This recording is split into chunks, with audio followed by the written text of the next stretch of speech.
Hey, welcome everyone to this edition of Unfiltered Stories. My name is Saurabh Gupta and I lead our global research and advisory services at HFS. And with me, I have a very special guest today and possibly an even better friend, Abhishek Mittal, who is the global head for data and analytics and operational excellence at Wolters Kluwer. Welcome, Abhishek. Hey Saurabh, hope you're doing well. I am and hope you are as well. Yeah. So Abhishek, I know, first of all, congratulations. I know you were recently granted a patent for some of your work around machine learning. But before I ask you more about that, tell us a little bit about your background and how you actually got involved in this whole field of artificial intelligence and data science. Yeah, no, thank you, Saurabh, for the question. Of course, from my educational background perspective, I'm a computer science engineer and I have a degree in management, master's degree in management. But in one of my earliest jobs, I got a chance to create a data management strategy and execute that for a direct marketing business in a financial institutions. So that really triggered my passion in data. As part of that job, it was a lot about understanding where the data comes from, creating derived variables, and then also enabling model scoring for our direct marketing business. So that was a very good foundation for a career in data. And post that, I sort of built my career around data and how we can use data and insights to help whether do line management decisions, commercial underwriting, and most recently improving our core fulfillment and compliance operations. So I think that's basically how I got into data science.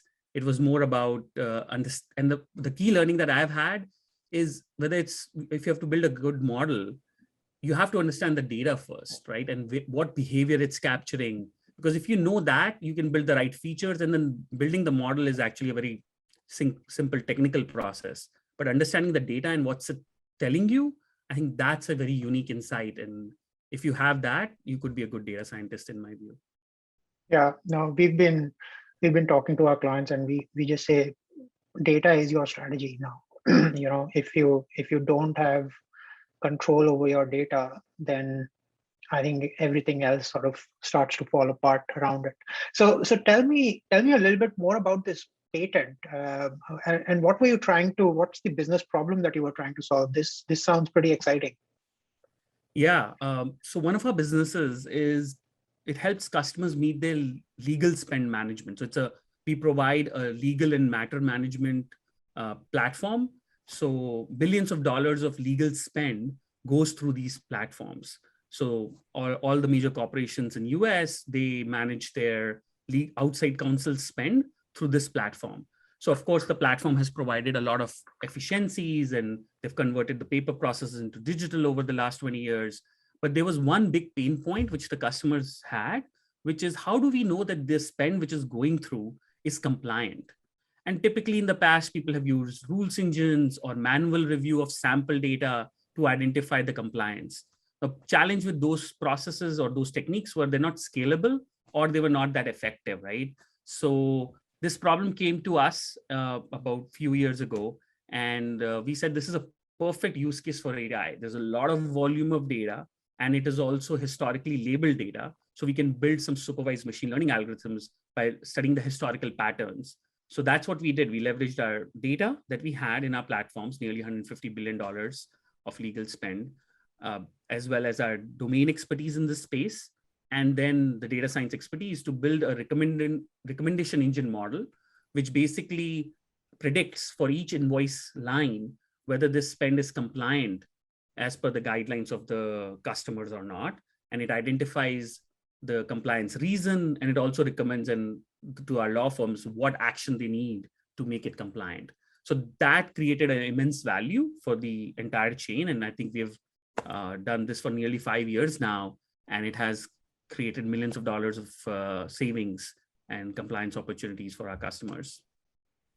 Oh, that's fantastic. So you've been at this, and tell me if I'm wrong, with Wolters Kluwer for almost 10 years now, right, Right. Abhishek?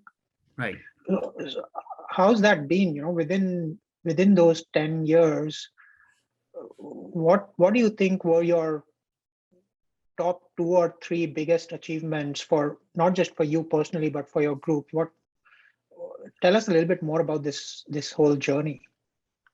Yeah, no, 10 years have gone by quite quickly. And if I had to think of one, top one, the biggest achievement, I think it will be all about gaining the trust and buy-in for our domain experts. Because if you know a little bit about Wolters Kluwer, it has a very rich history, 185 plus year old company, lot of content, lot of domain expertise. So when I came in, of course, being an outsider at that point in time, it was very important to gain that trust and to sort of bring in these solutions to life. And so over the last 10 years, I think the biggest achievement we've had is we've been able to convert our sort of operations, which were primarily people and content driven, to now become more machine aided, human expert driven operations. That's what we use internally. And this is basically where our data and domain expertise together are being used to drive better decisions, whether these decisions are in a legal space or a compliance space. That's basically all of those decisions are now being enabled through this combination. And I think that's one of the biggest achievements that we've been able to do, if I have to pick one. Besides that, I think the only other thing I would like to add is it's been a journey. So you obviously start with improving what you do first. So that's where we started. And we did a lot of improvement of our core processes. And then as we did that, we saw an opportunity to, okay, now can we create these wrappers around our core product. So we were able to increase the value proposition of our core products. And then as we did that, then the next step was we were able to create these new solutions, which are totally new data products and now are growing very rapidly in our market.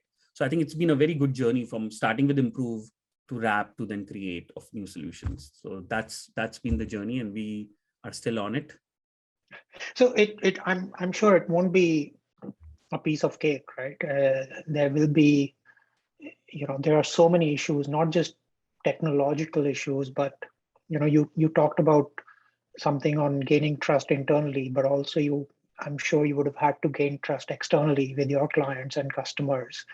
On there are technical issues around things around bias in AI.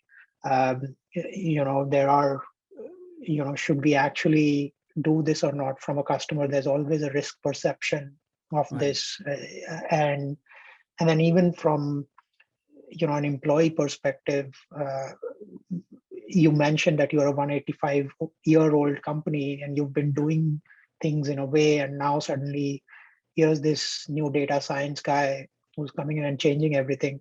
Tell us a little bit more about, you talked about 2 or 3 great successes, but what have been the 2 or 3, war wounds that you're still carrying on your back? Yes. No, obviously, I think one of the first questions I got in from one of the general managers of the business when I joined was, will analytics ring my bell? I was like, okay. So will it basically get the sales done for our business? And the answer was legit because they know this business much more than I do, at least at that point in time. And it's working well. The company was solid. Why should we do analytics? So I think that was the foundational question 10 years ago, at least when we joined. And I think that's why, instead of going into this big capability building thing, right? That, let me tell you, here are the most advanced algorithms. We need to invest in a big data warehouse or big data lake, and we have to invest in this big machine learning platform. We didn't start with that. We started with use cases. We said, okay, let's understand what are the problems, what are you doing on a day-to-day basis, and where can we help there? So that was our first approach. Focus more on use cases. So we decided with very basic things, which is let's help you improve your sales. Can we help you identify where you're hunting versus farming? Can we understand your segmentation, help you understand, do better segmentation? And as we started doing that, then people realized the value. Okay, yeah, these insights are really helping me do my current job better. And then as we graduated, then we realized that, okay, insights are not enough. We have to have the scale to execute those capabilities in our core operations. So that's why we started creating these compliance and fulfillment centers of excellence, where we brought our domain experts together and then really brought that expertise and infused it with these 2 skills. It's not just data science, we brought in also this, what I internally call it, translators. These are people with process engineering skills or design thinking skills, because sometimes the data science and the domain experts do not talk the same language, right?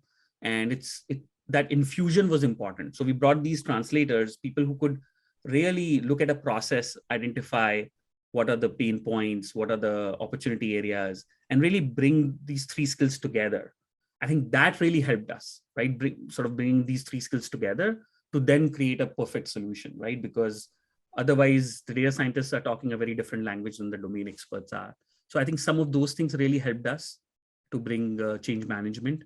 And I think one other thing that we did is we really clarified the role of the domain expert, especially in, people think of technology solutions, and in that, a domain expert will come in maybe the initial phase of requirement and then testing, and that's it, right? They are not really involved in majority of the other steps.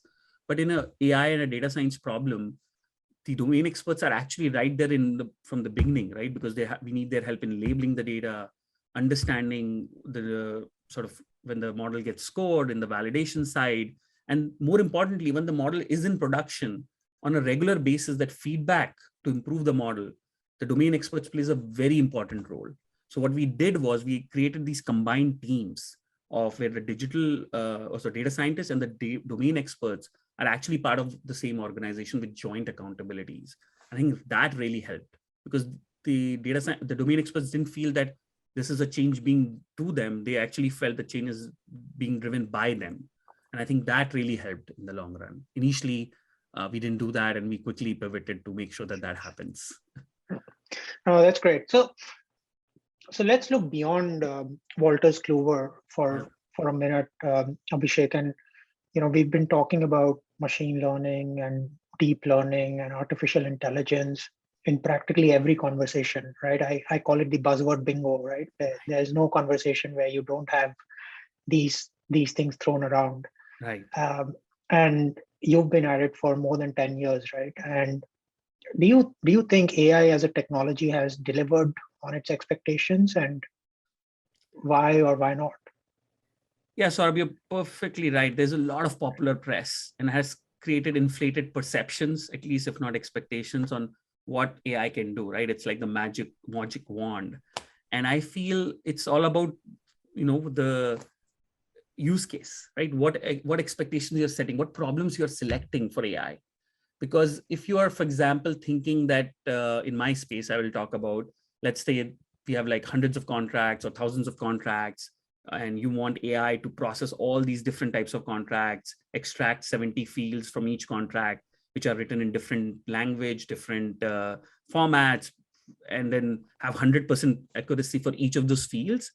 That I think is the setting up for failure and the wrong expectation from an AI problem. But if you are thinking that, okay, I have 100,000 documents to review and I have a capacity of only 22,000, and which are those 22,000 documents that I should process first, so that I have the maximum likelihood of whatever risk that you're trying to minimize or optimize.